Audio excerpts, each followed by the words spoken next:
I think that a lot of kids say, I support gay marriage, and what they're saying is, I love my gay parent. And if that's what it was, then I would say, well, I support gay marriage because I love my gay parent. I guess the question that I have for them is, if you were raised by two women, or if you're the product of egg donation and surrogacy and you were raised by two men, how's that going without your mom or your dad? Have you ever wanted them? Do you ever wonder about them? Do you think about them? Do you think, I would like to know that side of my heritage? I would have said I was fine too. Absolutely, I would have said I was fine. We were indoctrinated to say we were fine. We were fine. You know, even if everything was completely falling apart, or we had a fever of 103, or we were flunking, 3 subjects in school, we were fine. Because fine is a very superficial thing. We didn't become criminals, we didn't become junkies, we didn't do any of that. Are there going to be some kids that are okay with it?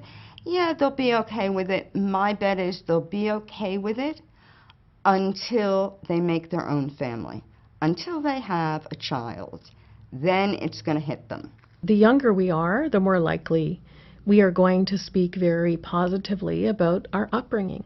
In fact, it took me to my late 20s, early 30s before I could start to understand the impact of what I grew up in and how that impacted me long-term, academically, career-wise, and in my relationships. Children's voices are being silenced.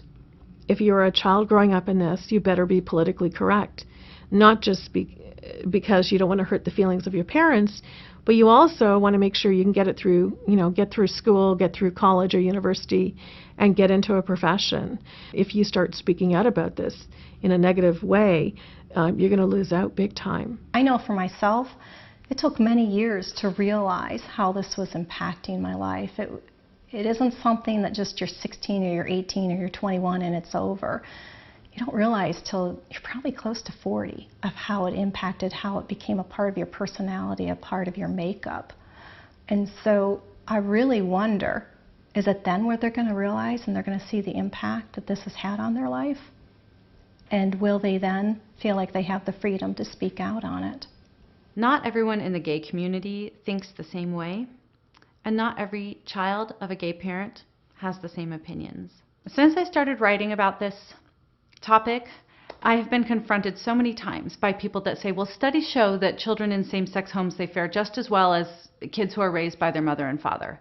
And first I would say that none of those studies were conducted using random samples. So that's a pretty big deal, right? None of them were picked at random. They were either volunteers or recruited. They used what we call snowball samples, small convenient samples in general. What we know is that mothers and fathers give uniquely to children. And that would never be the case in a same-sex headed household. We also know that biological parents, while there are exceptions where sometimes you have an abusive father, the truth is that biological parents tend to be the safest, most protective of their children, and that non-biological adults tend to be more transitory, more dangerous, and invest less time and effort and energy and money into the children in their world. I think that a lot of us have deep, deep feelings of protectiveness towards our gay parent because we love them so much. And a lot of us have seen clearly how they have struggled or suffered because of their sexuality. But for me, the issue is not about the gay parent at all, because I can tell you without a doubt that a same-sex attracted person can be a fantastic parent, because I had the best. My mom was the best mom ever. The question is, how's that going with the missing parent? And I think that if you ask the question differently, you would get quite a different response from many of those kids who are speaking up in favor of same-sex marriage who have a gay parent.